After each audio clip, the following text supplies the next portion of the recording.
ओम पुनाद पुंडरीकाक्ष पुनातो। आचमन कर ले, 3 बार जल लेकर के पी ले।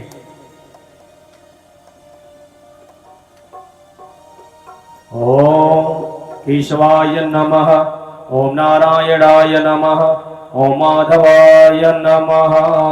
हस्त प्रचालन कर ले। ओम ऋषिकेशाय नमः, ओम गोविंदाय नमो नमः। हस्त प्रचालन करने के बाद हाथ में अक्षत पुष्प लेंगे सभी लोग।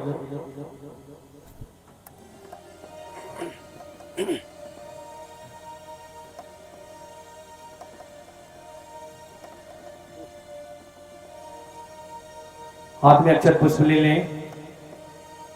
ओम अभिषिक्तार्थ सिद्ध्यर्थम भोजितो यस्रासुरै सर्वविघ्नहरस्य तस्मै गणाधिपतये नमः।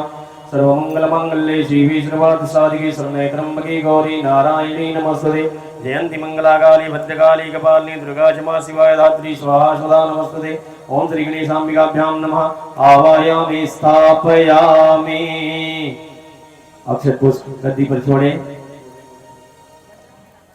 पूजन कराएंगे, भोग लगा देंगे, मीठा होगा, जल छोड़ेंगे, तिलक कर देंगे वही उसी मंच पे ही, व्यास गद्दी पे ही। जलम गंधाक्षतम पुष्पाणि धूपम दीपम नैवेद्यम समर्पयामि। चंदन होगा, चंदन लगा दे, रोड़ी लगा दे, अभ्रक होगा लगा देंगे। लंबोदराय सकलाय जगद्दिताय नागाननाय श्रुतियज्ञ विभूषिताय गौरीसुताय गणनाथ नमो नमस्ते। हाथ में अक्षत पुष्प पुनः ले ले। व्यास जी का ध्यान करेंगे। हाथ में अक्षत पुष्प लीजिए। व्यास के रूप में भगवान विष्णु का ध्यान करेंगे। ओम व्यासाय विष्णुरूपाय व्यासरूपाय विष्णवे नमो वै ब्रह्मनिधये वासिष्ठाय नमो नमः। ओम श्री व्यासाय नमः। आवाहयामि स्थापयामि। अक्षत पुष्प गद्दी पे छोड़ दें। व्यास गद्दी के सामने हाथ जोड़ करके नमस्कार कर ले। ओम नमोस्तुते व्यास विशालबुद्धे फुल्लारविन्दाय यत्पत्रनेत्रयेन त्वया भारततैलपूर्णः प्रज्वालितो ज्ञानमय प्रदीपः। तिलक कर दे व्यास जी का।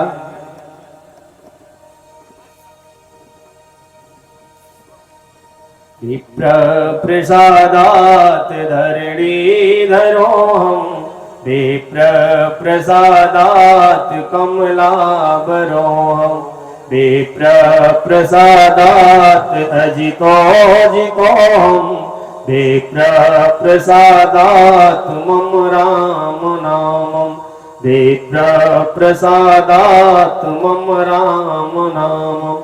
ओम चंदनस्य महत्कोड्यं पवित्रं पापनाशनं आपनामृते नित्यं लक्ष्मी तिष्ठति सर्वदा। इधर भी तिलक लगा देंगे डॉक्टर साहब।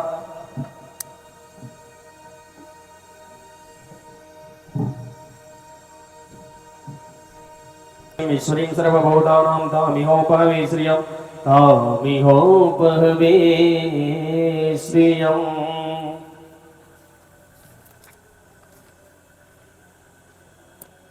दक्षिणा कुछ रामचंद्र कृपाल भज मन हरण भव भयदारुणं नव कंज लोचन कंज मुख कय कंज पद कंजारुणं श्री रामचंद्र कृपाल भज मन हरण भव भयदारुणं संगरित आदरित अमृत छवि नवनीने व्रज सुंदर पटपीत मानव कर सोच भज दीन बंधु दीनेश दानव हरित रघुंदर दशरथ नंदनम सिरे मोद कुमार तिलक चार उदारे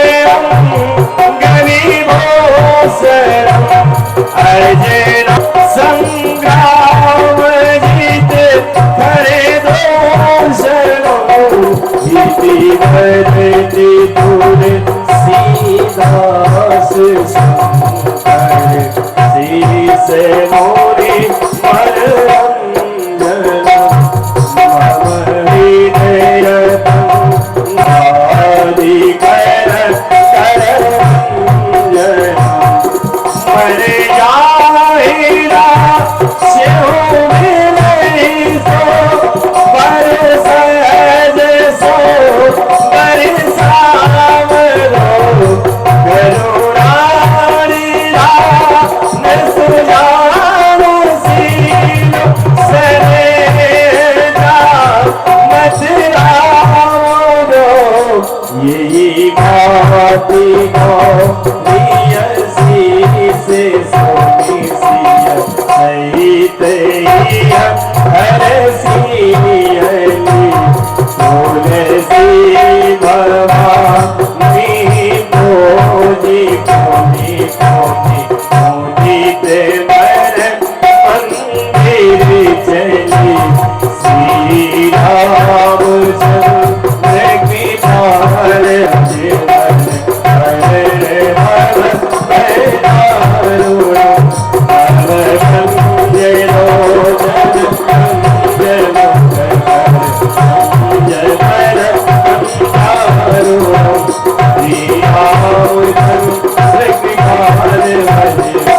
पार गौरी कोलि सियहि हरि सिर जाई कहे मंजुल मंगल मोल वाम अंग फरकन लगे सियावर रामचंद्र की जय और सुत हनुमान की जय बोली हनुमा मात भवानी की जय उमापति महादेव की जय नमः पार्वती पदे हर हर महादेव शंभो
हनुमान जी की आरती गावे ऐसी वैकुंठ परम पद पावे आरती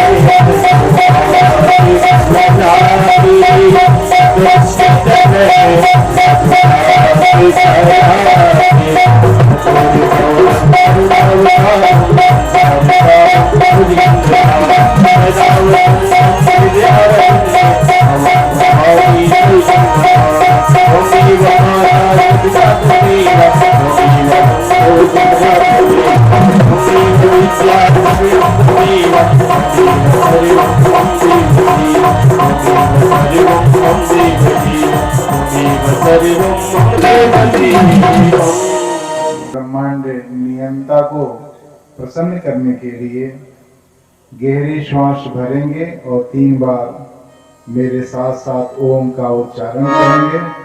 उसी समय नारायण के तीनों स्वरूपों ब्रह्मा जी, विष्णु जी व शिव जी का ध्यान भी करेंगे।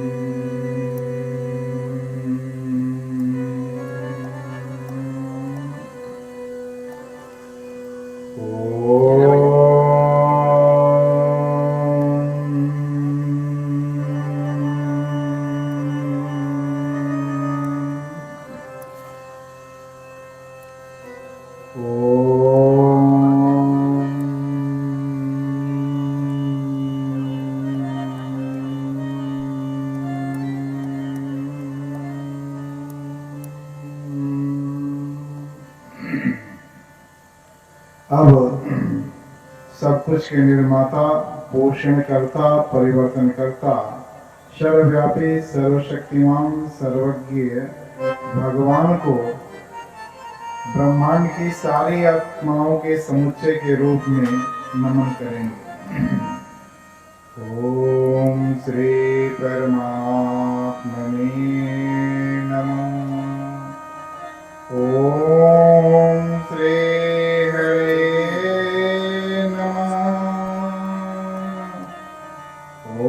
श्री सीतारामाभ्यां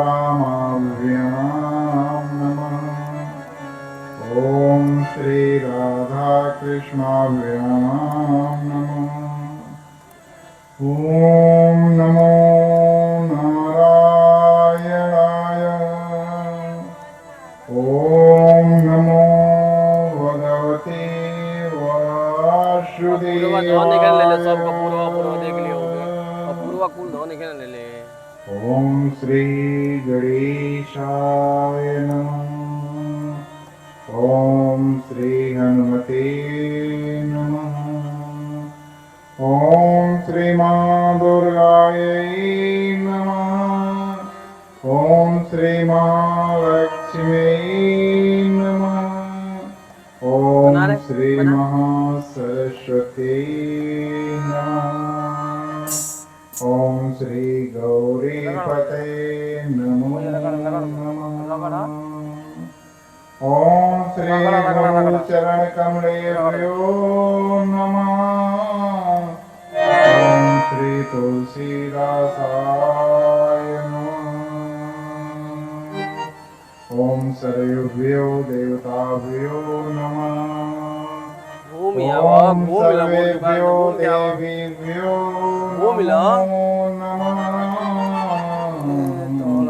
सच्चिदानंद भगवान। दोनों हाथ जोड़ के हृदय क्षेत्र में रख के मेरे साथ साथ वंदना करेंगे।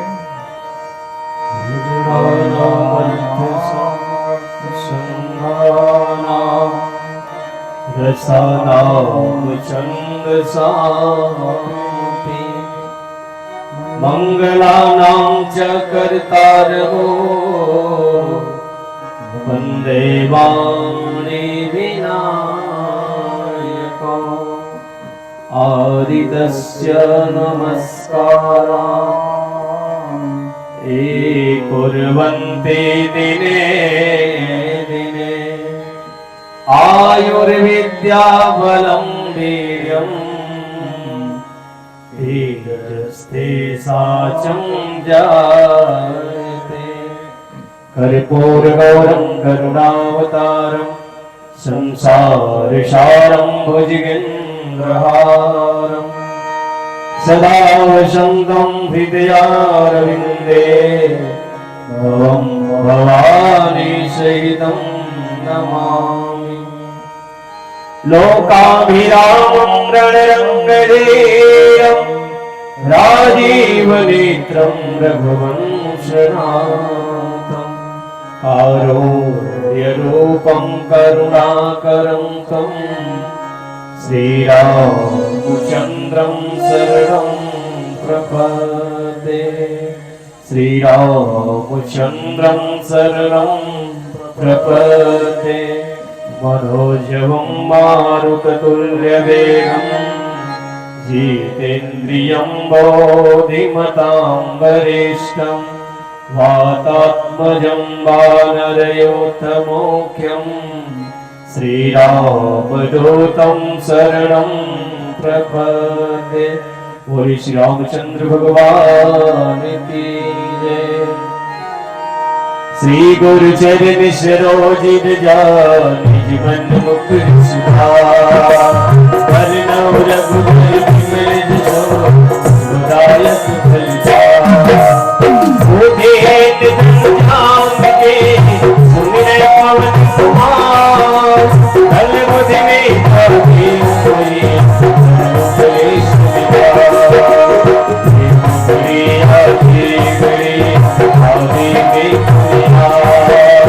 तुलसी संगत साधु की हरे कोटि राधा मेरी स्वामी दया देखो जन्म जन्म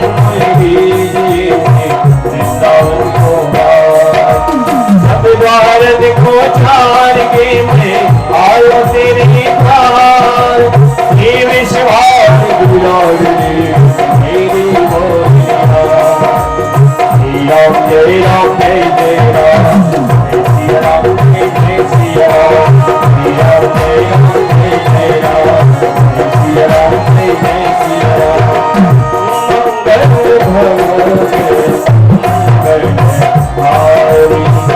प्रभु सुदशरथ हसीर बिहारी जय जय जय हनुमान गोसाई कृपा करो गुरुदेव की लाई जय विधिनाथ और तुम्हारा करो सुबेगी दास बने तोरा दीन दयाल नीरज संहारी हरहुनाथ मम संकट हारे श्री राम जय सिया राम जय सिया राम सादर सिया वर्णम विशद राम जय जय गिरिवर राजी किशोरी जय महेश मुख चंद्र चकोरी जय गज बदन करारण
रामचंद्र भगवान की जय। श्री पवन सुत हनुमान जी महाराज की जय।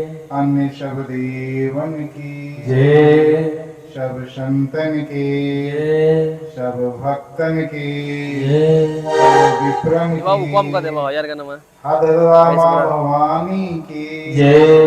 सदगुरुदेव और ही कम करो वैसे बढ़ा भगवान ले की कम करो और ही बढ़ा ले भैया साहब गोस्वामी एजा से हम बढ़ा ले बाहर को कम करो महाराज की यार का नाम है कम करो ओम नमः पार्वती पते हर हर महादेव।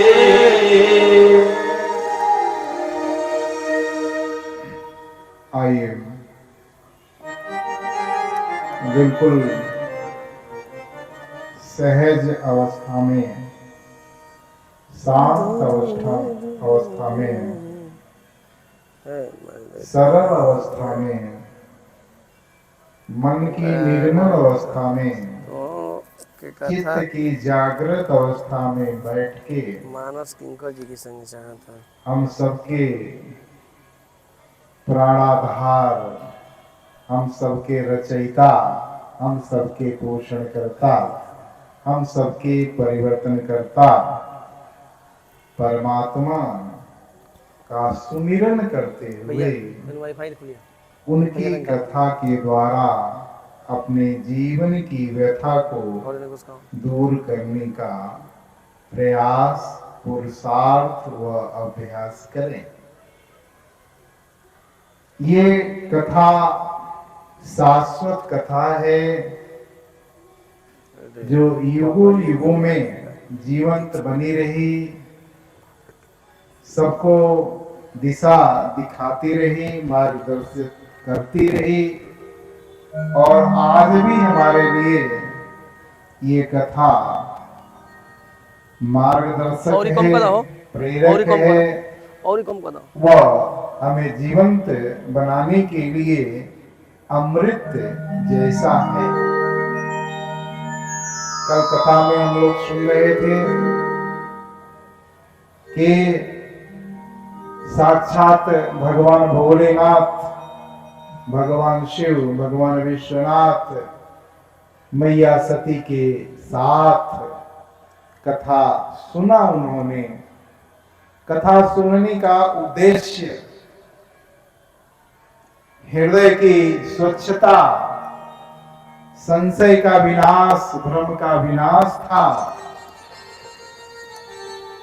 और भगवान शिव ने मन लगाकर, बुद्धि लगा के, चित्त लगा के, सारी इंद्रियों को लगा के लीन होकर कथा सुना और उस सुनने का परिणाम हुआ राम कथा मुनि वर्ज्य बखानी, सुनी महेश परम सुख मानी।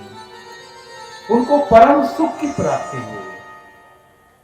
और हम लोग भी अगर अपने जीवन काल में एक श्रोता के रूप में, जैसा कि आज भी हम लोग बैठे हुए हैं, अगर भगवान शिव को अपना गुरु मान के, अपने प्रभु के रूप में उनसे प्रेरणा लेके, उन्हीं की भांति बाकी सब कुछ भुला के अगर कथा के एक एक शब्द को, एक एक वाक्य को, एक एक गायन को, एक एक भाव को ग्रहण करेंगे, आत्मसात करेंगे, तो हमारे अंदर भी परम सुख की प्राप्ति होगी, परम शांति की प्राप्ति होगी। यही नहीं, ये परम सुख और परम शांति हमारे घर परिवार में समृद्धि में भी बढ़ोतरी का कारण बनेगी। और कथा सुनने के बाद अगर किसी के बारे में हम लोग चर्चा सुनते हैं, किसी व्यक्ति के बारे में, किसी स्थान के बारे में, किसी वस्तु के बारे में, तो तुरंत अपने अंदर जिज्ञासा आती है कि चर्चा तो हमने सुन लिया, लेकिन वो व्यक्ति होगा कैसा, जिसके कार्य इतने अच्छे हैं, जिसका स्वभाव इतना अच्छा है, जिसका विचार इतना अच्छा है, जिसका सिद्धांत इतना अच्छा है, वो उसका स्वरूप कैसा होगा। उसी प्रकार से भगवान शिव के अंदर भी तुरंत भाव आया, हृदय विचारत जात हर कि दर्शन हो, गुप्त रूप अवतरे प्रभु गए जान सब कोई। भगवान शिव जानते हैं निर्गुण निराकार पर ब्रह्म परमात्मा का सगुण साकार स्वरूप में श्री राम रूप में अवतरण हो गया है। वो अपनी लीला कर रहे हैं, लेकिन कह रहे हैं कि अगर इस स्वरूप में अभी मैं उनके सम्मुख जाऊंगा तो लोग क्या कहेंगे, इसलिए सोच रहे हैं कि इस स्वरूप में जाना भी नहीं चाह रहे और दर्शन भी चाह रहे हैं। और ये हमेशा ध्यान में रखिए, मैं बार बार आपसे निवेदन करता हूं, जो इच्छा करी हो मन माही प्रभु प्रसाद कछु दुर्लभ नाही। अगर आपने अपने सच्चे दिल से सच्चे हृदय से कोई कामना किया, कोई प्रार्थना किया, उस कामना को पूरा करने के लिए, उस प्रार्थना को पूरा करने के लिए हमारे भगवान बाध्य हैं। ये उनका स्वभाव है, ये उनका सिद्धांत है। वो तो कहते हैं कि सच्चे दिल से मुझे पुकारो तो मेरी तरफ अगर 2 पग चलेगा तो मैं तेरी तरफ तुरंत 10 पग आ जाऊंगा। दिल सच्चा चाहिए, हृदय सच्चा चाहिए। इसीलिए मैंने आपसे निवेदन किया था कि जब भी हम पूजा पाठ के लिए बैठे, जब भी प्रार्थना के लिए बैठे, तो केवल अपने शरीर की पवित्रता पे ही ध्यान न दें, अपने मन की पवित्र, क्योंकि हम मन से जुड़ने जा रहे हैं, किसी देवी से, किसी देवता से या भगवान से मन से जुड़ने जा रहे हैं। इसलिए मन को भी चाहे योग के द्वारा, चाहे ध्यान के द्वारा, चाहे प्राणायाम के द्वारा, कैसे भी मन को विकारों से मुक्त कर ले, मन को साफ कर ले, निर्मल कर ले, तब उस अवस्था में जो भी हम प्रार्थना करेंगे, जो भी हम कामना करेंगे, जिस देवी या देवता से करेंगे, वो देवी या देवता हमारी उस कामना को, हमारी प्रार्थना को अवश्य पूरा करेंगे। इसलिए देखिए, भगवान शिव ने कथा सुनी भगवान श्री राम की, और कथा सुनने के बाद भाव आया कि प्रभु का दर्शन कैसे हो, और उस भाव को पूरा करने के लिए, उस कामना को पूरा करने के लिए, उस प्रार्थना को पूरा करने के लिए भगवान श्री राम वहीं प्रकट हो गए, वहीं रास्ते में मिल गए, दर्शन दे दिए। ऐसा उन्हीं के साथ नहीं हुआ, हम सबके साथ होता है, हम सबके साथ होगा, लेकिन उन जैसा भाव लाना होगा, उन जैसा विचार लाना होगा, उन जैसा हृदय की पवित्रता की पात्रता लानी होगी। और भगवान शिव ने देखा भगवान श्री राम को, तो जय सच्चिदानंद जग पावन अस कही चले वो मनोज न सावन। ध्यान दीजिए, तुरंत उन्होंने प्रणाम किया है कि जय सच्चिदानंद भगवान की जय, और ऐसा कह के मनोज न सावन, जिन्होंने काम पे विजय प्राप्त कर लिया है, वो भगवान शिव चले। लेकिन यही देखिए, सती मैया भी साथ हैं, बार बार ध्यान दीजिए। हम सोचते हैं कि हम तो संशय में बने रहते हैं, भ्रम में बने रहते हैं, तनाव में बने रहते हैं, हमारा क्या बिगड़ता है? अरे सब कुछ बिगड़ता है, आपको पता नहीं है। आज 80% से ज्यादा बीमारियां, और कह लीजिए 90% से ज्यादा बीमारियां जो हैं, जिनकी चिकित्सा के लिए हम अस्पताल दर अस्पताल भटकते रहते हैं, उनके मूल कारण तनाव जनित जीवन शैली है। तनाव ही कारण है, चिंता ही कारण है।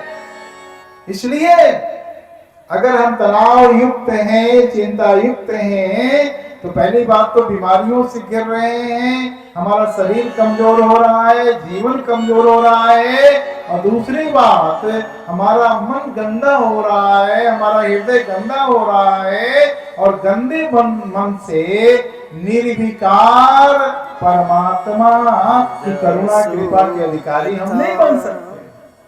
इसलिए क्योंकि सती मैया को भ्रम हो गया था, संशय हो गया था कि ये जो अगस्त ऋषि की रूप में व्यास हैं, वो व्यास भगवान शिव की यजमान की आरती कर रहे हैं, प्रार्थना कर रहे हैं, अभ्यर्थना कर रहे हैं, वंदना कर रहे हैं, इसका मतलब कि इनकी योग्यता में कहीं न कहीं से प्रश्न चिन्ह लगा हुआ है। और इसी भ्रम के कारण सती जो दशा शंभु कै देखी उर उपजा संदेह विसेखी।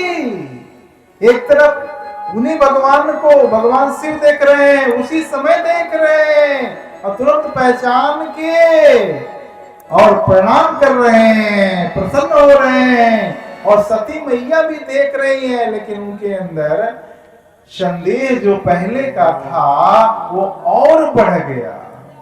वो कह रहे शंकर जगत बंद जगदीशा सुरनर मुनि सब नावई ईसा। अरे हमारे जो पति देव भोलेनाथ हैं, पूरी दुनिया इनको प्रणाम करती है और ये किसे प्रणाम कर रहे हैं? परमात्मा तो सर्वज्ञ है, परमात्मा सर्वव्यापी है, परमात्मा सर्वशक्तिमान है। और अगर ये परमात्मा श्री राम स्वरूप में जगत में आए हैं तो फिर हे खग मृग हे मधुकर श्रेणी तुम देखी सीता मृगनयनी, अपनी ही पत्नी को नहीं जान पा रहे हैं, अपनी ही पत्नी को नहीं खोज पा रहे हैं। सुमिरत जाई मिटई अज्ञाना सोई सर्वज्ञ राम भगवाना। जिनके सुमिरन करने मात्र से जीवन से अज्ञानता मिट जाती है, वो सर्वज्ञ भगवान श्री राम हैं। फिर ये दर दर भटक के और अपनी पत्नी की तलाश कर रहे हैं, सर्वज्ञ स्वरूप में नहीं जान पा रहे हैं कि हमारी पत्नी का कि कहाँ भगवान। हमारे भोले बाबा भी भोले ही हैं और ऐसा शायद उसी समय से चला आ रहा है कि हर पत्नी के लिए उसका पति भोले बाबा ही होता है। एक सज्जन एक बार मुझसे मिलने के लिए आए और अपना मोबाइल छोड़ गए। कहे महाराज जी मैं थोड़ी देर में आता हूं, कुछ लोगों से मिल के। मोबाइल ले जाना भूल गए। मोबाइल पे घंटी बजी और घंटी देर तक बजती रही। मैंने कहा भाई देख लो कोई इंपॉर्टेंट कॉल होगा। देख किसका है तो उस पर लिखा हुआ था टेंशन। अब टेंशन नाम से अगर कोई नंबर फीड है, कॉल आया है, तो मेरे हाथ से मोबाइल छिटक गया। मैं मोबाइल कैसे उठाता। जब वो वापिस आए तो मैंने कहा भाई आपका कॉल आया था, कई बार आप मोबाइल लेकर क्यों नहीं गए? कहा महाराज जी भूल गए। महाराज जी किसका था? मैंने कहा भाई टेंशन नाम के किसी व्यक्ति का। अरे कहा महाराज जी आपने उठाया क्यों नहीं? मैंने कहा टेंशन का मोबाइल मैं उठाता? कहा अरे मेरी धर्मपत्नी जी है और उन्होंने कहा था कि जब आप महाराज जी के पास जाइएगा तो मुझे भी आशीर्वाद दिलवाइएगा, इसलिए उन्होंने फोन किया था। मैंने कहा तो फिर पत्नी का नाम आप लिखे होते, टेंशन क्यों लिखे हैं? कहे जब उनका फोन आता है तो कोई न कोई टेंशन सर पे सवार कर देती हैं, इसलिए मैंने मोबाइल में ही फीड कर रखा है कि जो ही घंटी बजेगी मैं सावधान हो जाऊंगा कि कोई न कोई टेंशन आ रहा है। कुछ दिनों के बाद उनकी पत्नी चल बसी। अब उनकी शव को लोग ले जा रहे थे तो सब लोग राम नाम सत्य जो अपने यहाँ चलता है कहते जा रहे थे और वो बोलते थे खंभा बचा के, खंभा बचा के। तो लोग कहे भाई आप राम नाम सत्य के बजाय खंभा बचा के क्यों कह रहे हैं? कहा ऐसे ही एक बार और मरी थी, लेकिन ऐसे हम लोग ले जा रहे थे, खंभे से थोड़ा सा टच हो गया तो पुनः जीवित हो गई। अब ऐसी नौबत ना आवे, इसलिए मैं कह रहा हूँ कि खंभा बचा के सब का अंतिम संस्कार हुआ। लोग बैठ के ठंडा होने का इंतजार कर रहे थे। उसी समय बिजली की कड़क हुई और बिजली की कड़क होते ही ये साष्टांग दंडवती मुद्रा में लेट गए। अब लेट गए तो सब लोग मिलकर इनको उठाए, पानी का छिटका मारे, कहे क्या हुआ? कहा पहुंच गए हैं, और वहीं से चिल्ला रहे हैं कि ठीक से रहना। तो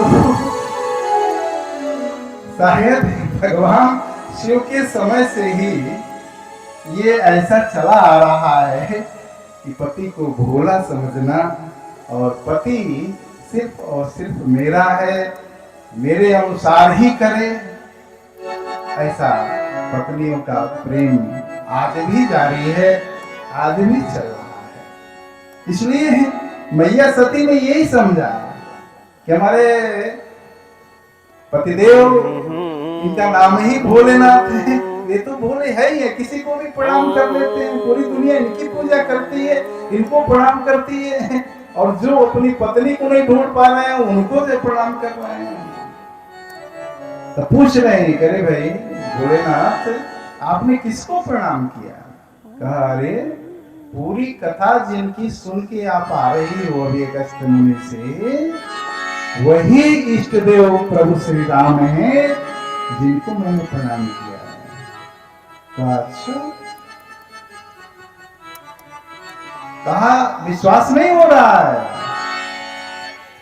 तो जाओ परीक्षा ले लो, और सोचिए अगर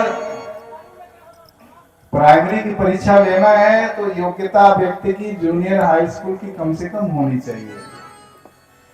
पीजी की परीक्षा लेनी है तो कम से कम पीएचडी वाला परीक्षा लेगा, और सर्वज्ञ सर्वेश्वर भगवान की परीक्षा लेने के लिए चल रही।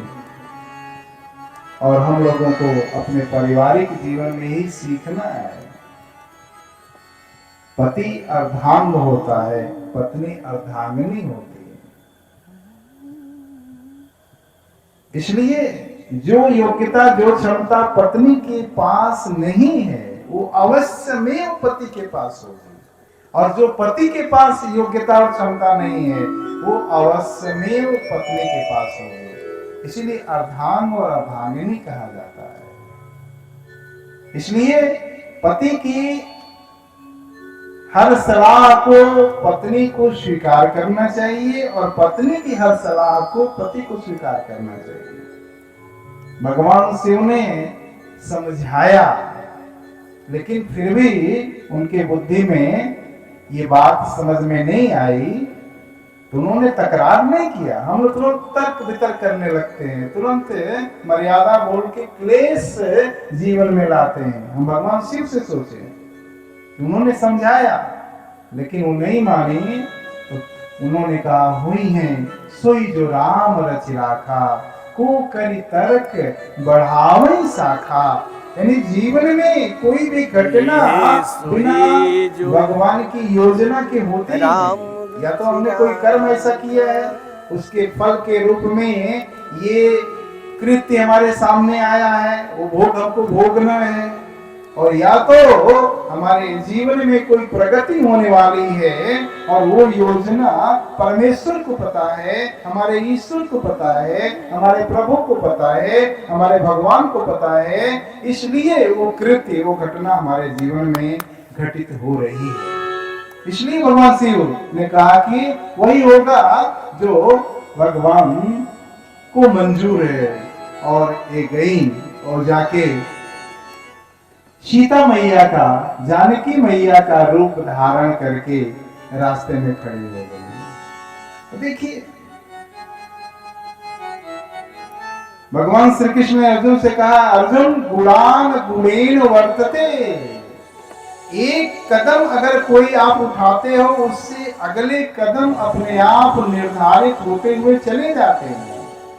गुण अगर अपने अंदर लाओगे तो गुणों की संचय प्रवृत्ति हमेशा बढ़ती हुई चली जाएगी और आपके पास गुणों का भंडार हो जाएगा। लेकिन एक अवगुण अगर अपने पास लाओगे तो फिर अवगुणों की वृद्धि होती जाएगी और एक दिन आप महान अवगुण के रूप में जाने जाओगे। इसलिए हमेशा सावधान। दूध के फटने के लिए ज्यादा खटाई की जरूरत नहीं पड़ती, छोटी सी खटाई दूध को फाड़ देती है। इसी तरीके से व्यक्तित्व को विकृत करने के लिए, व्यक्तित्व को बर्बाद करने के लिए, आचरण को दूषित करने के लिए एक ही दुष्विचार, एक ही बुरा विचार, एक ही बुरा भाव पर्याप्त होता है। मैया ने केवल संशय किया था। शुरुआत कहां से हुई? संशय से। मैं शुरू से कह रहा हूं कि देखिए, जीवन में विश्वास का होना बड़ा जरूरी है, श्रद्धा का होना बड़ा जरूरी है।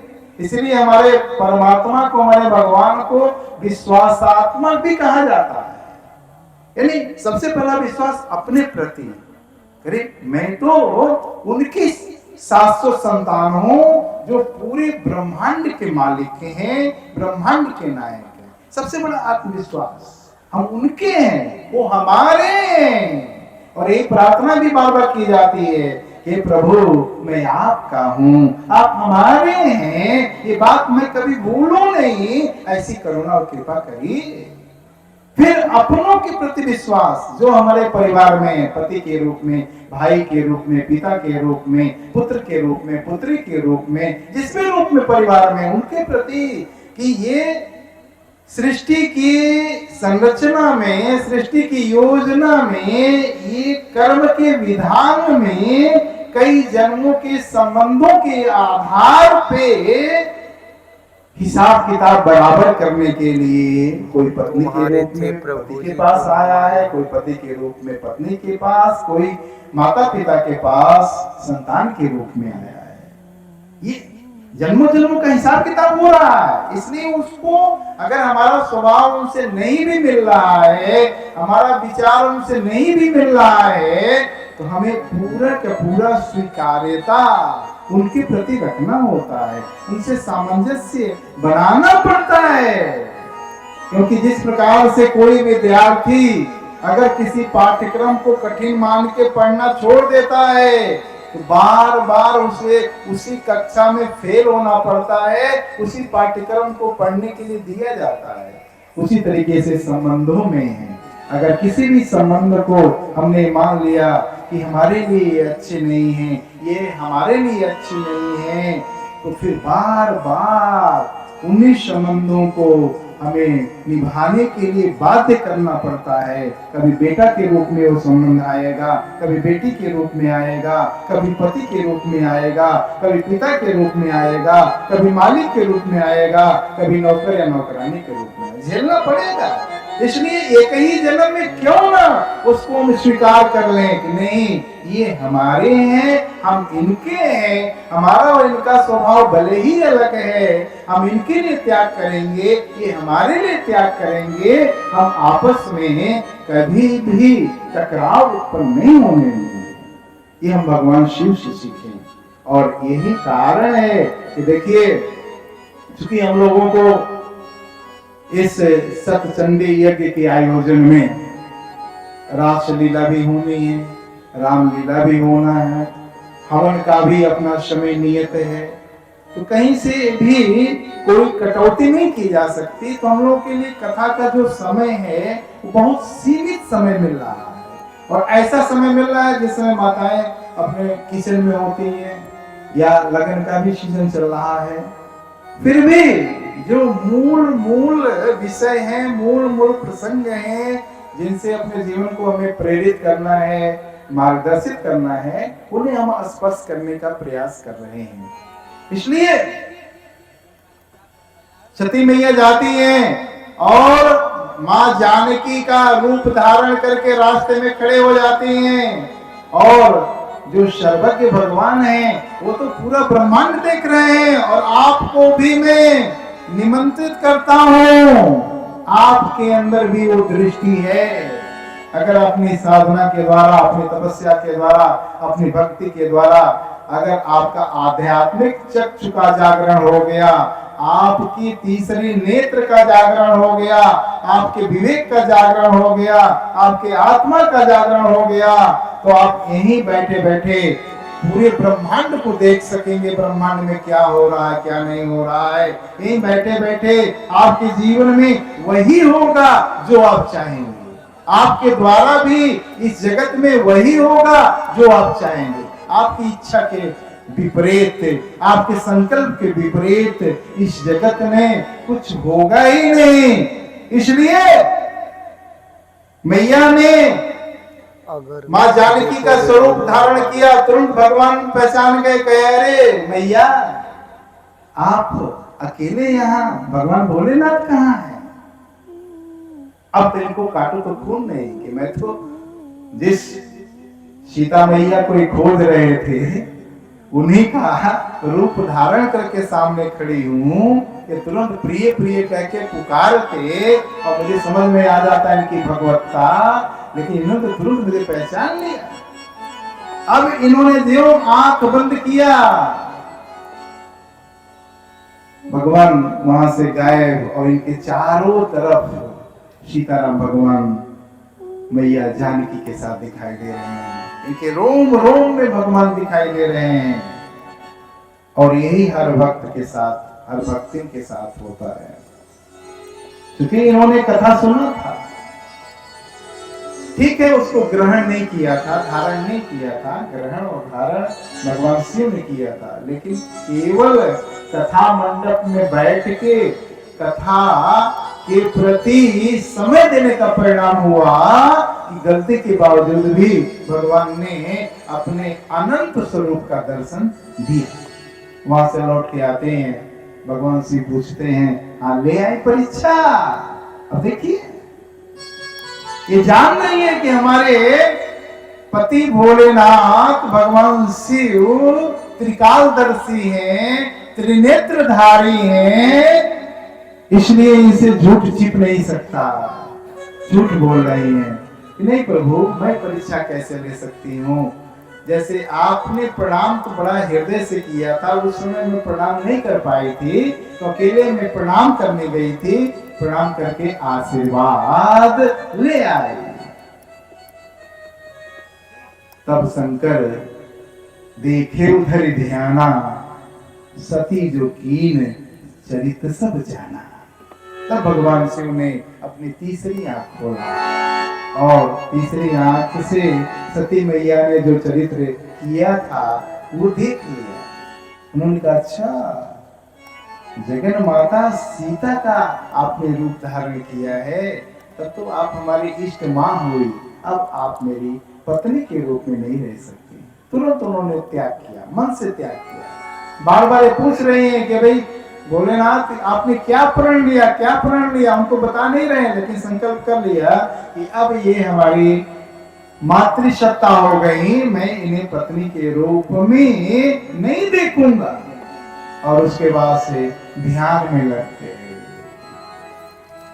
और हर इच्छा भावी बलवाना, हृदय विचारत शंभु सुजाना। यहां भी देखिए, जब भी कोई घटना जीवन में घटित होती है, अगर हमारे अनुकूल है तो हमें भगवान को धन्यवाद देना चाहिए, भगवान को प्रणाम करना चाहिए। और अगर हमारे विपरीत है तो किसी को भी कोसना नहीं चाहिए, न अपने को कोसना चाहिए, न अपनों को कोसना चाहिए, न भगवान को दोष देना चाहिए। ये मानना चाहिए कि हमारे इस जन्म का या पूर्व जन्म का कोई न कोई कर्म है जिसका फल हमें भोगना पड़ रहा है, और ये जब फल भोग में लूंगा इससे मैं मुक्त हो जाऊंगा। इसलिए भगवान शिव भी ध्यान कर रहे हैं। और उसी समय घटना घटित होती है। राजा दक्ष जो सती मैया के पिता हैं, वो यज्ञ करवाते हैं, और यज्ञ करवाने का भी उद्देश्य, भगवान शिव एक बार राजसभा में बैठे हुए थे, सभी लोग ये ध्यान में थे, सब लोगों ने उनका सम्मान किया प्रजापति के रूप में। भगवान शिव का ध्यान में होने के कारण उनका सम्मान नहीं कर पाए, उसी को अपना अपमान समझ के और यज्ञ को आयोजित किए हैं। सबको निमंत्रण भेजा, लेकिन भगवान शिव को निमंत्रण नहीं भेजा। जब विमान जा रहे हैं तो सती मैया पूछ रहे हैं कि भाई विमान कहाँ जा रहे हैं? तो उन्होंने कहा, आपके पिता के घर, आपके पिता यज्ञ कर रहे हैं। और ये जानते हुए भी कि हमारे पति नहीं जा रहे हैं, मैया मोह में आके अपने पिता के घर जाती हैं। वहां कोई उनको नहीं पूछता है, उनका अपमान होता है। अपने पति भगवान शिव का अपमान देखते हैं, फिर योग की अग्नि में स्वयं को जला के भस्म कर दिया। और उसी समय उन्होंने वरदान भी मांगा था कि जन्म जन्म शिव पति अनुरागा, मरत समय हरिसन वर मांगा। पार्वती जी ने, सती मैया ने उसी समय वरदान मांगा था कि हर जन्म में भगवान शिव ही हमारे पति के रूप में मिले। हमेशा ध्यान में रखिए, अंते वा गति उपरांते साकृति। जिस समय इस शरीर का अंत होता है, जीवन का अंत होता है, उस समय हमारी जो भावना होती है उसी अनुसार हमें अगला शरीर मिलता है। और चूंकि मैया सती ने मरते समय अपने शरीर को समाप्त करते समय भगवान से ये वरदान मांगा था कि हर जन्म में शिव जी ही हमारे पति के रूप में प्राप्त हो, तो उसी अनुरूप ये पार्वती के रूप में, शैलपुत्री के रूप में पर्वत पे शरीर धारण की और तपस्या किया। बार बार आज कथा में हमें यही समझना है, यही सीखना है कि जीवन में परिवर्तन होता है, दुर्जन सज्जन बनता है, कृपण दानशील बनता है, असुर सुर बनता है, अयोग्य योग्य बनता है। लेकिन उन प्रक्रियाओं को करना पड़ता है। वो प्रक्रिया क्या है? इन्होंने अपने गुरुदेव से पूछा था कि मैं भगवान शिव को प्राप्त करना चाहती हूँ, पति के रूप में क्या करूं, मुझे क्या करना चाहिए? तो उन्होंने उपदेश उन्हीं को नहीं दिया था, हम सभी के लिए उपदेश है, हम सभी के लिए सूत्र है कि तपोबल रचय प्रपंच विधाता, तपोबल विष्णु सकल जगत त्राता, तपोबल शंभु करहि संहारा, तपोबल शेष धरहि मई बारा, तप आधार सब सृष्टि भवानी, करहु जाय तप अस जिय जानी। कि तप के आधार पे ही ब्रह्मा जी ने इस पूरे ब्रह्मांड का सृजन किया हुआ है। तप के आधार पे ही भगवान विष्णु पूरे सृष्टि का पोषण करते हैं और तप के आधार पे ही भगवान शिव इस ब्रह्मांड में परिवर्तन करते हैं। इसलिए अगर अपने व्यक्तित्व में, अपने आचरण में, अपने व्यवहार में, अपने शिष्टाचार में अगर हम परिवर्तन करना चाहते हैं तो हमें भी अपने आप को तपाना पड़ता है, साधना करनी पड़ती है, जप करना पड़ता है, तप करना पड़ता है, ध्यान करना पड़ता है, योग करना पड़ता है। और इन सारी प्रक्रियाओं से जीवन सकारात्मक रूप से परिवर्तित होता है। हम सुख की ओर आगे बढ़ जाते हैं, संपत्ति की ओर आगे बढ़ जाते हैं, सफलता की ओर आगे बढ़ जाते हैं, समृद्धि की ओर आगे बढ़ पाते हैं, पद प्रतिष्ठा की प्राप्ति की ओर आगे बढ़ जाते हैं। और मैया पार्वती ने यही किया और इसका परिणाम हुआ कि भगवान भोलेनाथ पुनः इन्हें पति के रूप में प्राप्त हुए। और देखिए अंदर एक भजन हो जाए फिर अंतर को व्याख्या करते हैं।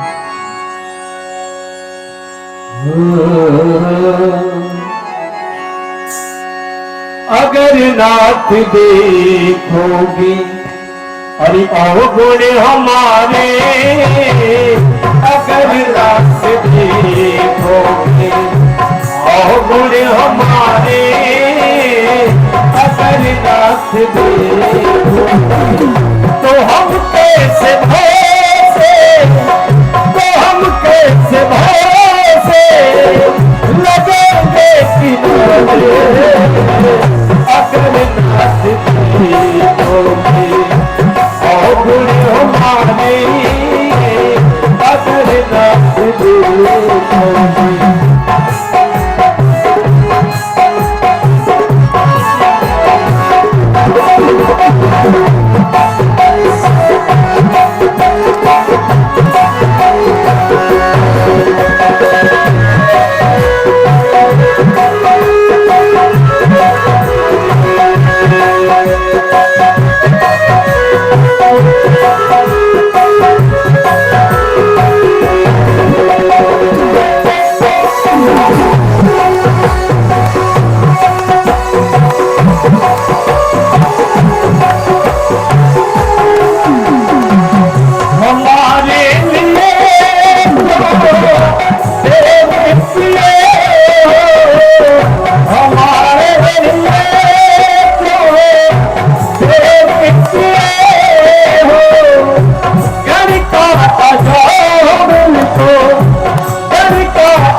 पतितों को पावन करते कृपा निधि, पतितों को पावन करते कृपा निधि, पतितों को पावन करते कृपा निधि। ये पाप है इसे, ये पाप है इसे समझते सहारे, अगर न तुझे और बुरे हमारे, अगर न तुझे तो हम कैसे भरोसे लगेंगे किनारे, अगर न तुझे और बुरे हमारे, अगर न तुझे खोगे।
बोलिए श्री हनुमान जी महाराज की जय। इसलिए हमेशा ये ध्यान में रखें, जीवन का भाग्य, जीवन का कर्म, जीवन का विचार, सब कुछ बदलना, सब कुछ सुधारना, सब कुछ संवारना हमारे हाथ में होता है। उन क्रियाओं को करना पड़ता है, उन प्रक्रियाओं को करना पड़ता है। एक तरह के विद्यार्थी बीए काम बीएससी करके थोड़ी सी उस क्रिया को गंभीरता से करते हैं तो सीधे आईएएस पीसीएस बन जाते हैं। वो भी बीए बीकॉम बीएससी किए होते हैं। उसी प्रकार से जो तप की प्रक्रियाएं, जो साधना की प्रक्रियाएं, जो योग की प्रक्रियाएं, जो ध्यान की प्रक्रियाएं, इनसे हर असंभव को संभव किया जाता है। हर असंभव लाल वाला है। और ये ध्यान दीजिए कि जो सती मैया कथा सुनते हुए भी नहीं सुन पाई, वो सती मैया ने जब तपस्या किया है, साधना किया है हजारों वर्षों तक, बिना अन्न के, कुछ वर्षों तक केवल पत्ती खा के, और उस तपस्या का परिणाम हुआ कि जीवन में इतना परिवर्तन आया कि वो कह रहे हैं विश्वनाथ ममनाथ पुरारी, त्रिभुवन महिमा विदित तुम्हारी, तुम त्रिभुवन गुरु वेद बखाना, आन जीव पावर का जाना, कथा जो सकल लोक हितकारी, सो पूछन शैल कुमारी। ध्यान दीजिए, व्यक्तित्व का परिवर्तन देखिए कि जो विश्वनाथ भगवान उनको कथा सुनाने के लिए, सुनवाने के लिए उत्तर से दक्षिण ले गए, इतनी दूरी पे कथा व्यास के पास। और भगवान भोलेनाथ ने भगवान के दर्शन को भी समझाया, नहीं समझ पाए थे, लेकिन तपस्या ने, साधना ने उनके हृदय को, उनके मानस को इतना पवित्र कर दिया, उनके अंदर जिज्ञासा आ गई कि हे विश्वनाथ, दुनिया के तो आप नाथ है ही हैं, लेकिन मम नाथ पुरारी। हम लोग भी आज थोड़ा सा पढ़ लिख लेते हैं तो कहते हैं कि हम मॉडर्न हो गए, बड़े पढ़े लिखे हैं, कि प्रार्थना क्या होता है, पूजा क्या होता है। अरे प्रार्थना पूजा, एक अधिकारी के पास भी कोई कार्य करवाना होता है तो एप्लीकेशन लेके जाते हैं, पहले एप्लीकेशन वहां पड़ता है, उसके बाद ही कोई कार्रवाई होती है। और जो पूरे ब्रह्मांड का नियामक है, जो पूरे ब्रह्मांड का संचालक है, जो पूरे ब्रह्मांड को सब कुछ देता है, ये हनुमान चालीसा, ये दुर्गा चालीसा, ये शिव स्तुति, धीरे से, ये श्री रामचरितमानस, श्रीमद् भागवत महापुराण, ये सारे उपनिषद, ये प्रार्थना पत्र है। इनमें जो भी प्रार्थनाएं हैं, प्रार्थनाएं तो हम करते हैं कि हमें ये चाहिए प्रभु। उनके गुणों का वर्णन करते हैं, उनके स्वरूप का वर्णन करते हैं, फिर अपनी अर्जी लगा देते हैं कि प्रभु आप इतने अच्छे हैं, आपका स्वभाव इतना अच्छा है, इस रूप में हम आपकी वंदना कर रहे हैं, थोड़ा सा ये हमको दे दीजिएगा, ये हमको चाहिए। यहाँ मैया से सीखिए कि कह रहे हैं अपने पति को ही, हम लोग भी आए वो ही करते रहते हैं। कभी प्रेम से पत्नी पति से कितने भी गुस्से में हो और उनका गला पकड़ के कहे, अरे आप हमारे हैं, मैं आपकी हूँ, गुस्सा कहाँ चला जाएगा आपको पता नहीं चलेगा। प्रेम में वो शक्ति होती है। इसलिए मैया भी चापलूसी नहीं कर रही है, यथार्थ बता रहे हैं, विश्वनाथ ममनाथ पुरारी।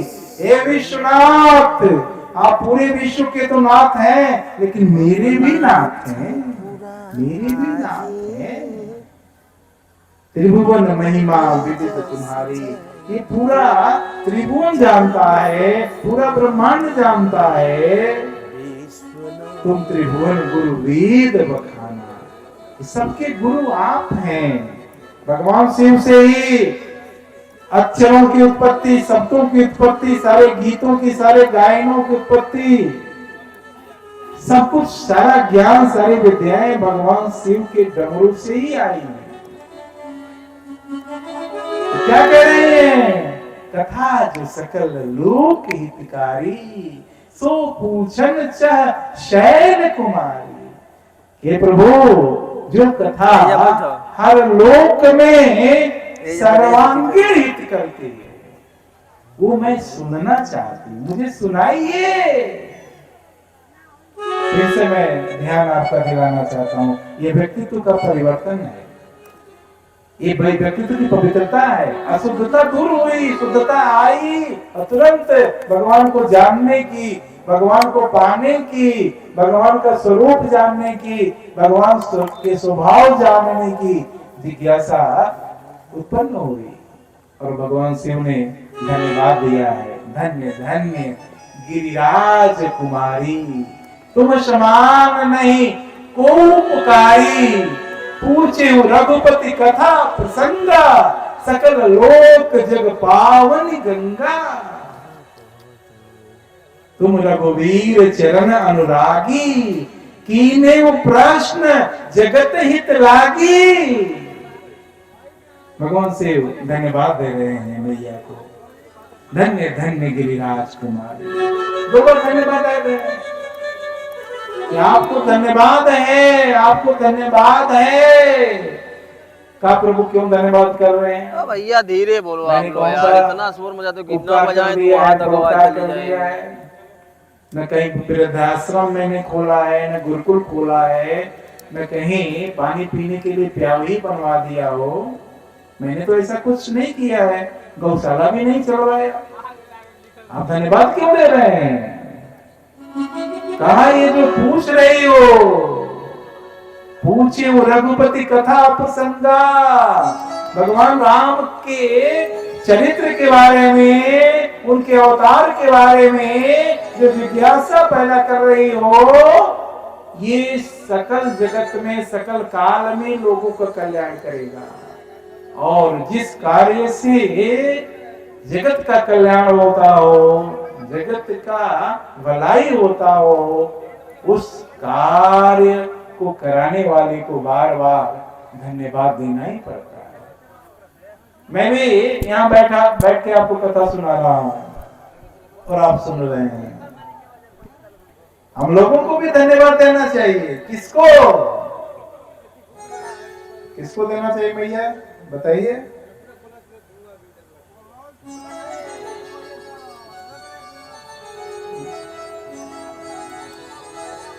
राजन सिंह जी से लेके और कृष्णा जी, सत्येंद्र जी, अजय जी जैसे ये यहाँ की जो समिति है, अगर इस समिति के सदस्यों ने मुझे न बुलाया होता, ये सारी व्यवस्था न बनाई होती, तो न मैं आपको सुना सकता हूँ, न सुना सकता था, न आप सुन सकते थे। इसलिए आप लोग भी ताली बजा के यहाँ की जो आयोजन समिति है, यहाँ के जो लोग भी सहयोगी हैं, 2 बार धन्यवाद दीजिए, ताली बजाइए।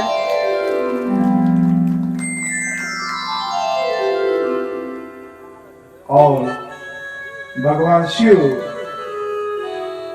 मैया पार्वती को कथा सुना रहे हैं, कथा के महात्म्य को बता रहे हैं। जिन हरि कथा सुनी नहीं काना, श्रवण रंध्र अहि भवन समाना। ध्यान दीजिए, भगवान शिव बोल रहे, मैं नहीं बोल रहा। हे पार्वती, जो लोग भगवान की कथा नहीं सुनते, उनके कान सांप के विष जैसे हो जाते हैं। जिस प्रकार से चूहे, बिल की रचना तो चूहे करते हैं, लेकिन सांप उसमें छिप जाते हैं। लेकिन जैसे ही बरसात आती है और बरसात का पानी उन बिलों में घुसता है, तो सब निकल निकल के लोगों को डसना शुरू करते हैं। वैसे ही जब भगवान की कथा इन कानों में जाती है, तो कान में जो चिंता रूपी सर्प है, चिंता रूपी जो बिच्छू है, वो भागते हैं निकल निकल के, और कान हमारा स्वच्छ होता है। इसीलिए कहा गया, चिंता सापिन को नहीं खाया। ये चिंता रूपी सर्पिणी पूरी जग को नष्ट कर रही है, बर्बाद कर रही है। इसलिए हम लोग कहते हैं कथा क्यों सुने? अरे जो आप सुनते हैं, अभी आप यहाँ बैठे हुए हैं और केवल आपको सुना दिया जाए, मैं बोलूं कि नहीं, मैं आपकी आभा मंडल बता रहा है, आपकी हस्तरेखा में देखूं और बोल दूं कि आपका बेटा तो 4 वर्ष में ही IAS बनने वाला है, बनेगा 4 वर्ष बाद। केवल आपने सुना, आपके रोमे एकदम खड़े हो जाएंगे, आपकी प्रसन्न मुद्रा में आ जाएंगे, आप कितना भी बीमार रहे होंगे तुरंत स्वस्थ हो जाएंगे। केवल सुनना, ये तो नहीं जानते क्या सुनना चाहिए क्या नहीं सुनना चाहिए।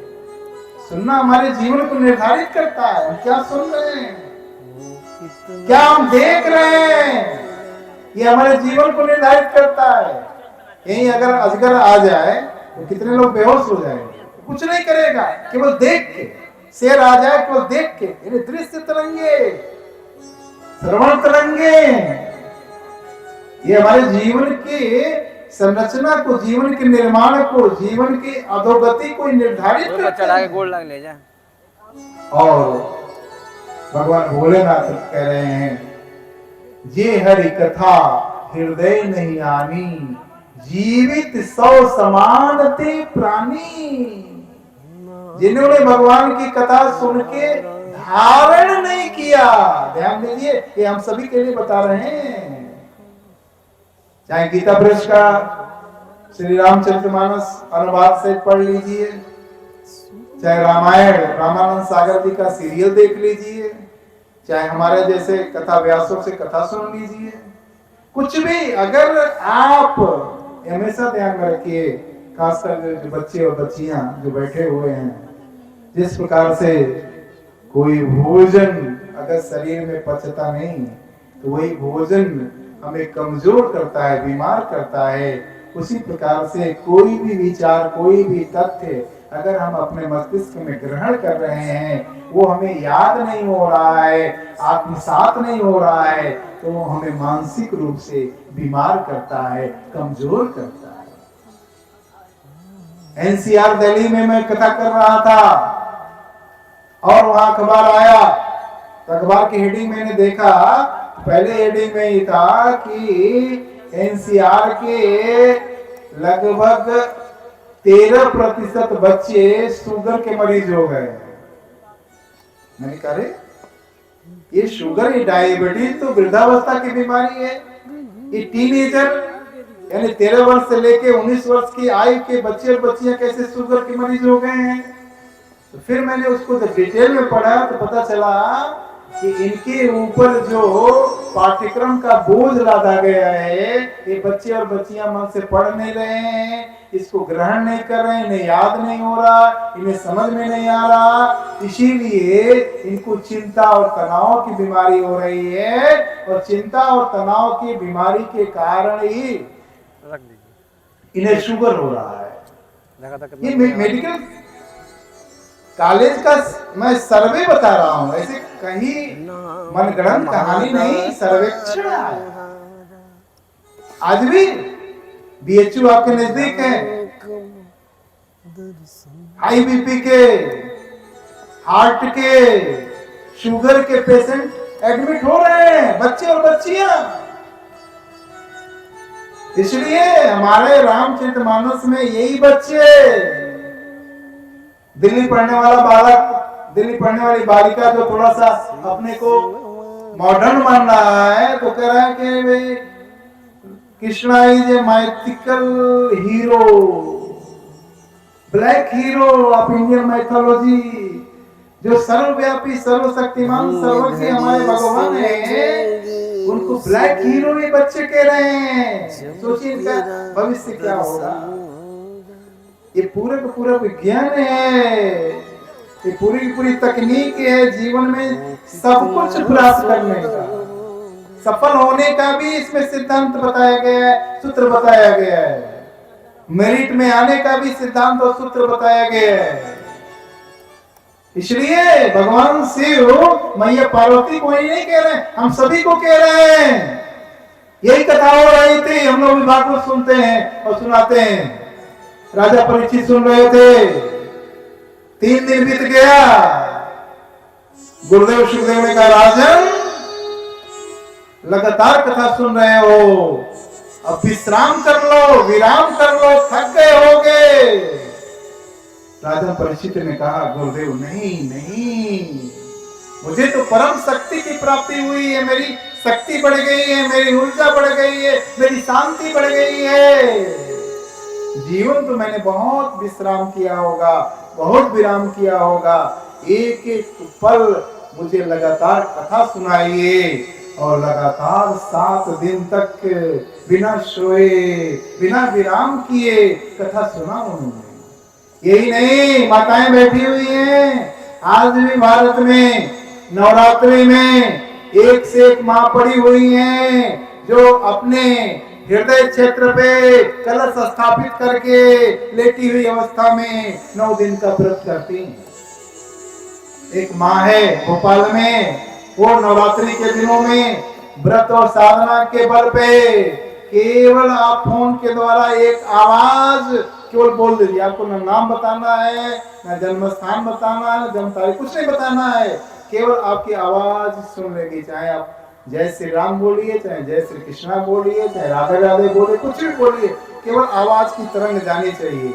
और आपका पूरा लाइफ हिस्ट्री, जीवन का इतिहास वो तुरंत बता देंगे, पूरा जीवन का इतिहास, क्या नाम है, कहाँ आप रह रहे हो, जीवन में क्या करोगे, क्या नहीं करोगे, आज से अंत तक, क्यों आवाज। इसलिए कथा ये कहानी नहीं है, ये जीवन के सिद्धांत हैं, जीवन के सूत्र हैं।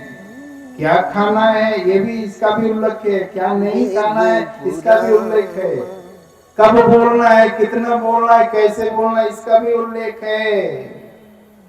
और धीरे धीरे जब हमारी आदत पड़ती चली जाती है तो वही चाय वाले से प्रधानमंत्री का पद मिलता है, अखबार वाले से राष्ट्रपति का पद मिलता है। जिस अब्राहम लिंकन को अमेरिका में पढ़ने के लिए दिया बत्ती भी नहीं था, रोड लाइट के नीचे पढ़ा करता था, वो अमेरिका का राष्ट्रपति बनता है। ये कहानी नहीं है, ये नियम है, ये सीढ़ियां हैं, ये सूत्र हैं, जीवन के तरीके हैं, शून्य से शिखर पर पहुंचने के ये सिद्धांत हैं, ये तकनीक है। और भगवान शिव ही बोल रहे हैं, मैया पार्वती को कह रहे हैं, राम कथा सुंदर करतारी, संशय विहग रावण हारी। हम लोगों के लिए बहुत जरूरी है। जिस प्रकार से केवल ताली बजाने मात्र से डालियों पर बैठे पक्षी उड़ जाते हैं, उसी प्रकार से राम कथा सुनने मात्र से अंदर में जो संशय और भ्रम के पक्षी तरंगी बैठी हुई हैं वो उड़ जाती हैं, समाप्त हो जाती हैं। इसलिए कथा का महत्व और महात्म्य है। और केवल एक सूत्र और आपको बताऊंगा, लीला का समय हो चला है, उसके बाद हम लोग सामूहिक स्तुति आरती करके प्रसाद लेके ही लीला में प्रवेश करेंगे। भगवान का जो सूत्र बता रहे हैं, अगुण अरूप अलख अज जोई, भगत प्रेम बस प्रकट सोई। ये सूत्र हमारे लिए भी है।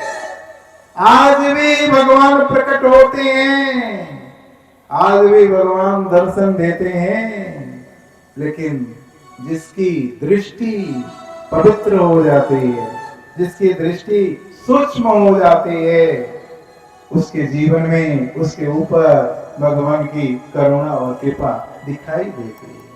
इसीलिए कह रहे अगुण अरूप अलख अजोई, भगत प्रेम बस प्रकट सोई।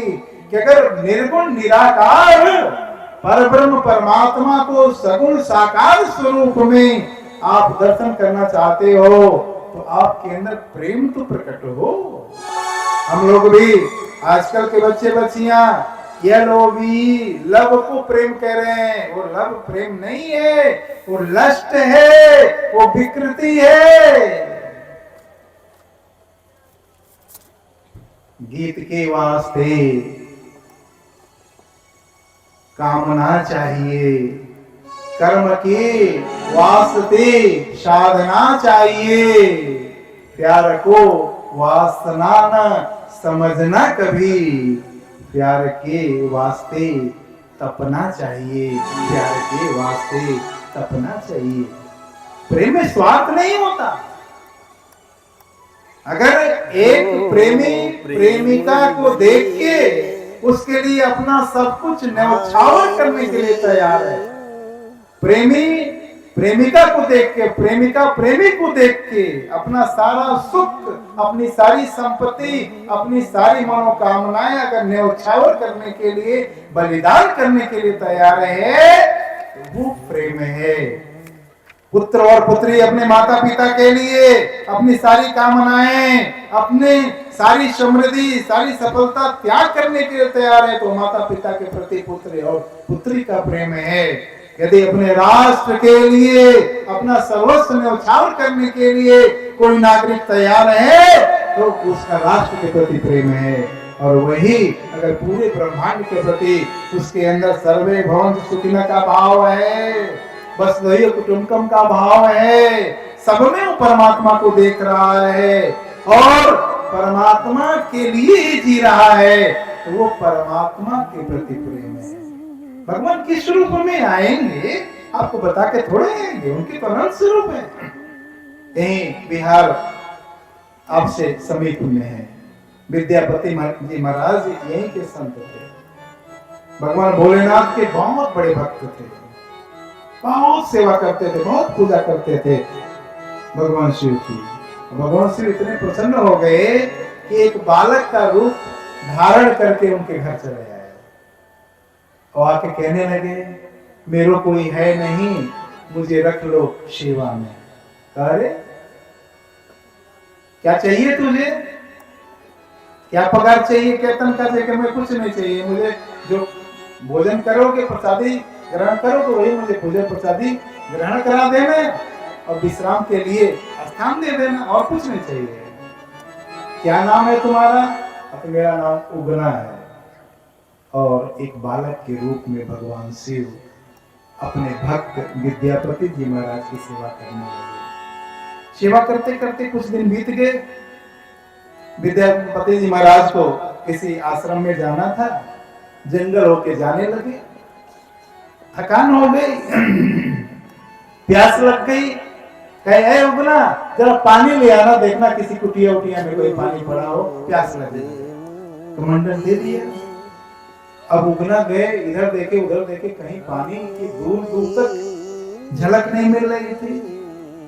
ये तो भगवान शिव जिनकी जटाओं से साक्षात गंगा मैया प्रकट हुई हूं, तो उनको पानी के क्या करें? थोड़ा सा अपना ये हिलाए और पूरा कमंडल भर गया। लेके आए विद्यापति जी महाराज, ज्यों ही कमंडल से जल स्पर्श करते हैं, ऐसे चौकन्ने हो जाते हैं, क्योंकि गंगा जल पहचान। अरे उगना, ये कहां से तू गंगा जल पा गया, कहां से ले आया? यहाँ तो कोई कुछ दिख ही नहीं रहा है। कहा, अरे पीने से मतलब है, पीजिए आप, मैं कहीं से ले आया ना। उन्होंने जिद कर दिया, कहे नहीं, जब तक बताओगे नहीं तब तक मैं ये ग्रहण नहीं करूंगा, क्योंकि यहाँ दूर दूर तक कुटिया नहीं दिख रही है और कमंडल भर गंगा जल लाए हो, एकदम ताजा गंगा जल लाए हो। तब उगना ने अपना भगवान शिव का रूप प्रकट कर दिया।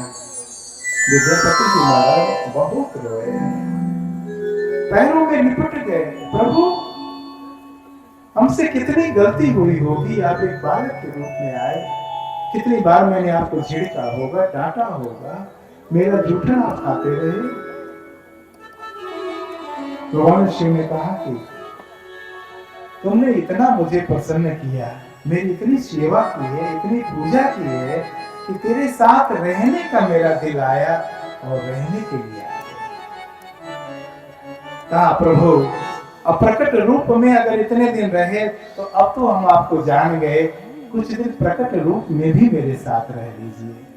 तो मैं कहा, ठीक है, लेकिन रहूंगा तो, लेकिन एक शर्त है कि केवल आप जानोगे मेरा प्रकट रूप, और किसी को नहीं बताओगे। कहा, ठीक है प्रभु, मैं ही जानूंगा। अब घर आए तो भाव बदल गया उसी समय से। पत्नी से कहा, अरे सुन रही हो, पहले उगना भोग लगाएगा तब मैं खाऊंगा।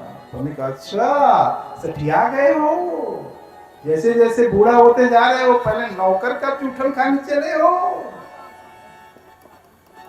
अब एक दिन खिलाया, 2 दिन खिलाया, तीसरा दिन झाड़ू उठा लिया।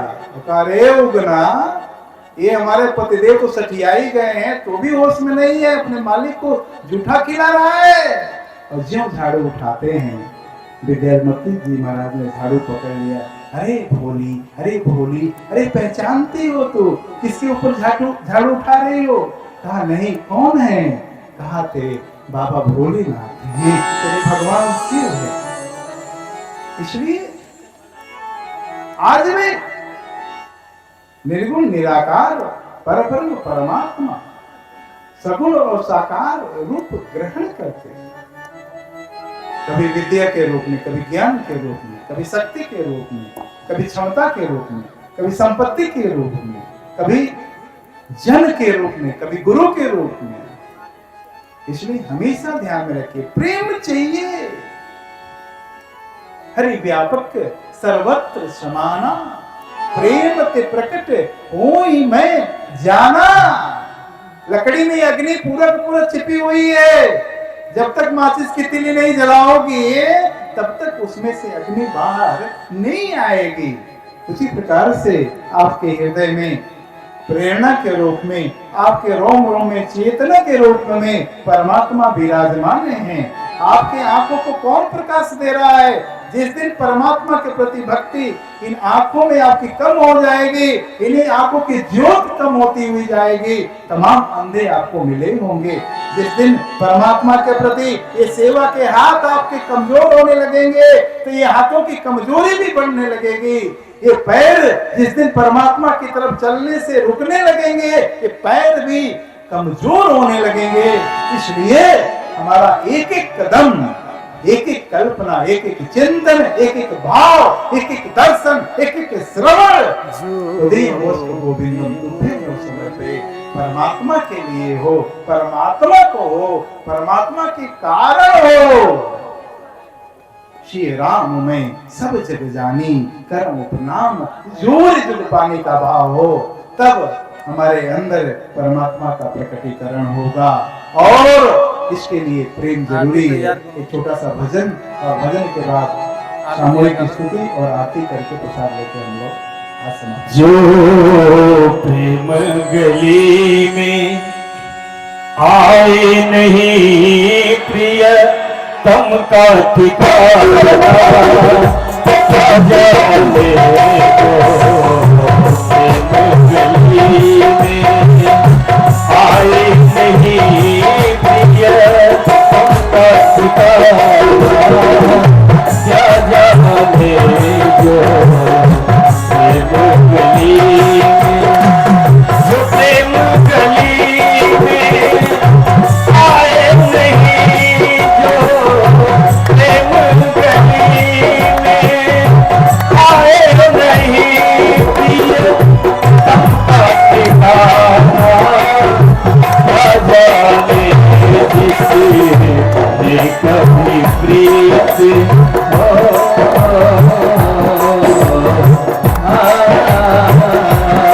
जिसने कभी प्रीत कभी प्रीत लगाई नहीं वह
इतना अच्छा कोई इतना अच्छा है यानी कहे भगवान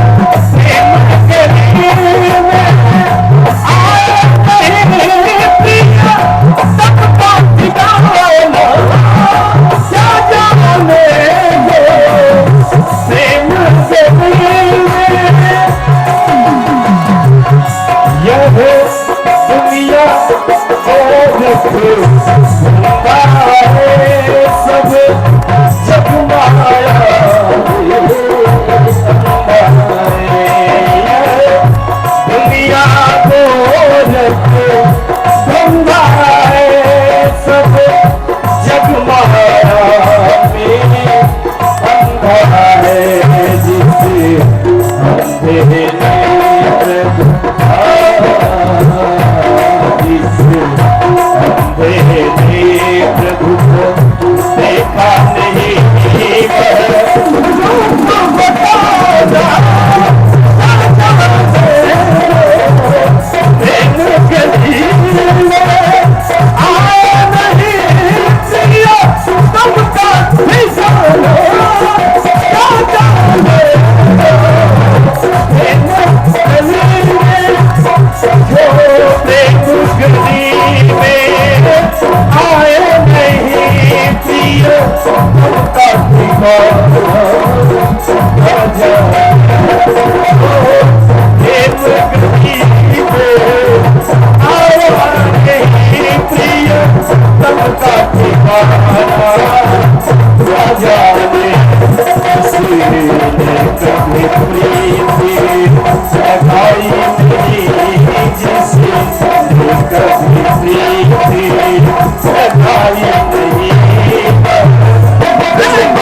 दोनों हाथों से मीठी मीठी ताली बजाते हैं अपने भाव से इस भजन को हमारे साथ दोहराएंगे।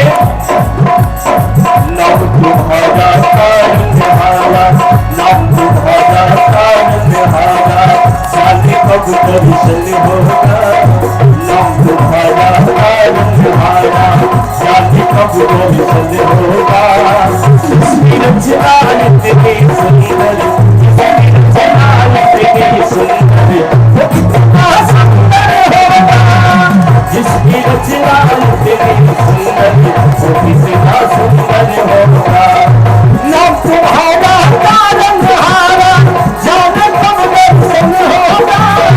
नाम तुम्हारा निहारा, जाने कब दर्शन होगा। जिसकी रचना इतनी सुंदर, जिसकी रचना इतनी सुंदर, वो कितना सुंदर होगा। जिसकी रचना इतनी सुंदर, वो कितना सुंदर होगा।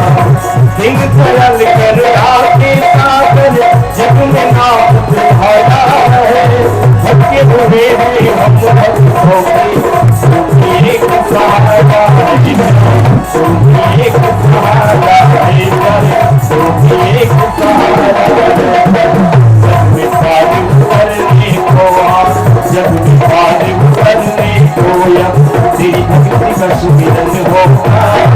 घड़ी घड़ी समझोगे उसकी, जब तेरा दर्शन होगा। जिसकी रचना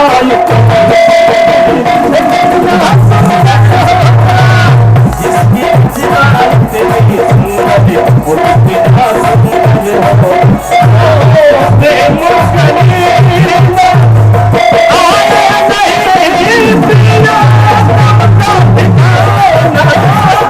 क्या जाने जो प्रेम करीना आया नहीं पिया, तुमका ठिकाना क्या जाने पिया, तुमका ठिकाना क्या जाने।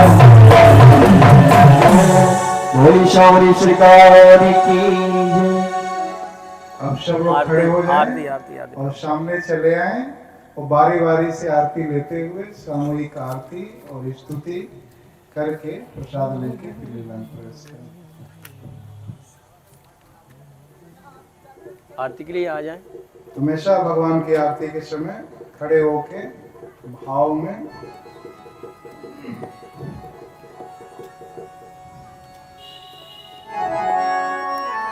माताएं भी आ जाएं आरती के लिए।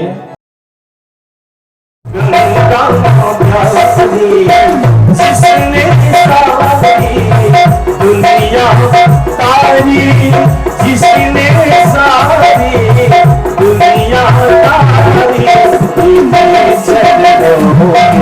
सुन करने आओ तेरा जगती आरती गाओ। आरती मनोमत के मन भावे, राम कथा नित्य भोले बाबा गावे। राम कथा नित्य भोले बाबा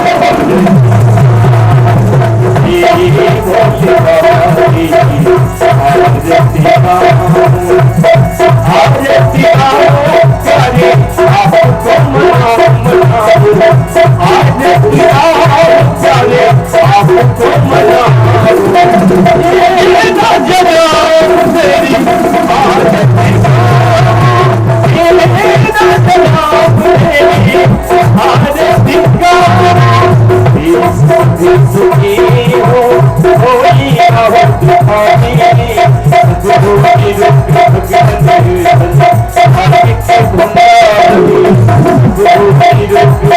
भंडारी, गुरु की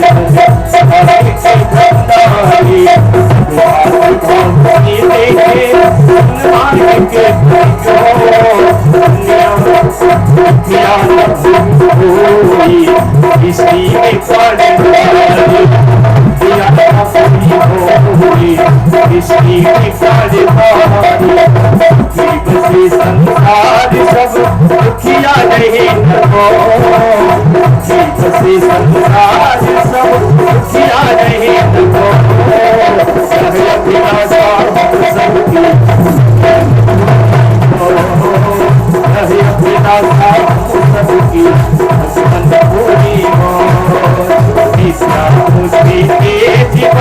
सबके भीतर हो भूत धन से वंचित रहे हो।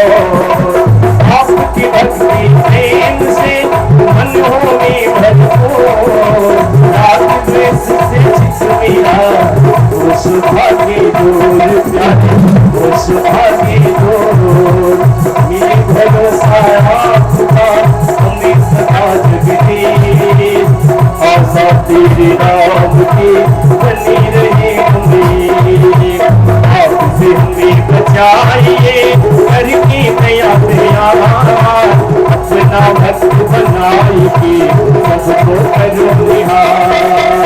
अपना भक्त बनाइए सबको करो निहार।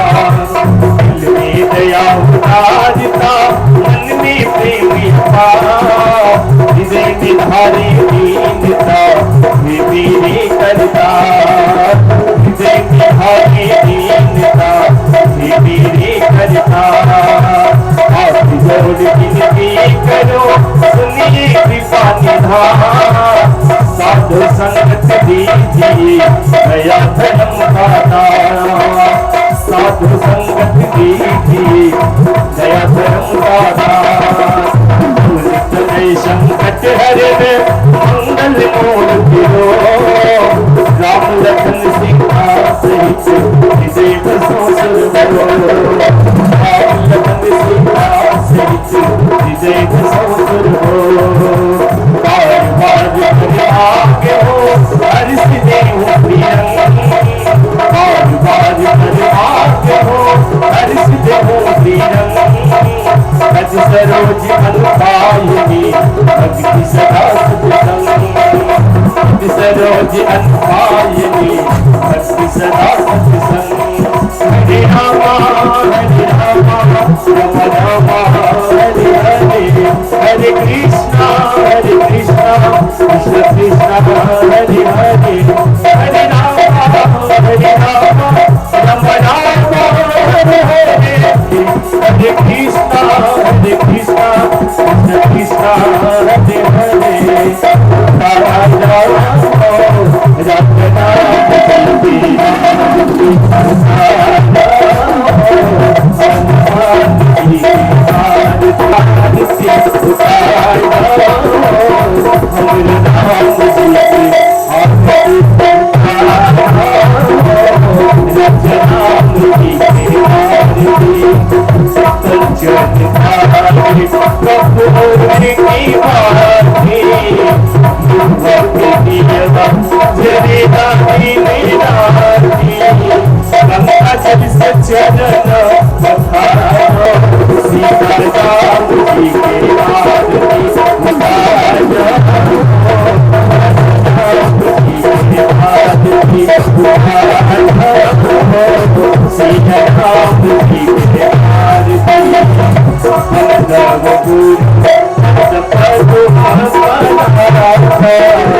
महेश गणेश विशारद बिरवा के तारे पर गावे बाबा नारद।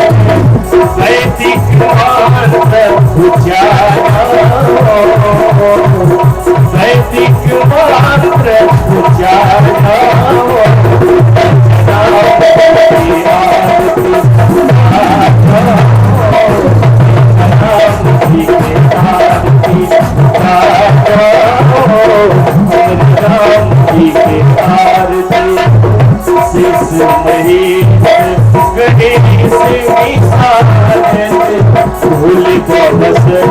आरती बनेली भवानी कृष्ण कन्हैया साथी मेरा राजा कृष्ण मेरा साथी मेरा घर जाके गंगा जल से चरण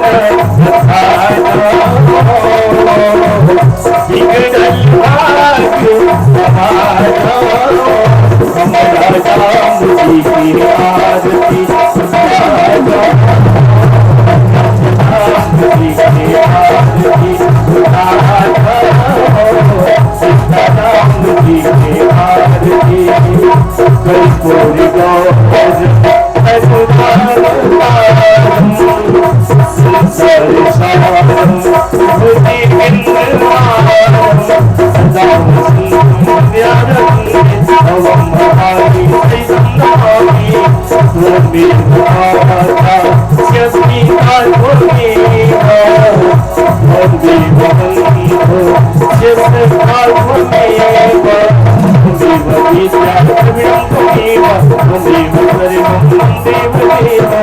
राम जी की आरती सिया राम जी की आरती राम जी की आरती सिया राम जी की आरती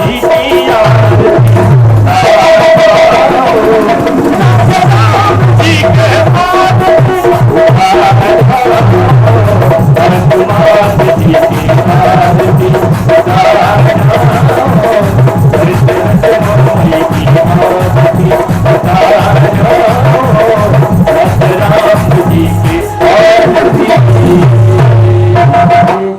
श्याम रामचंद्र भगवान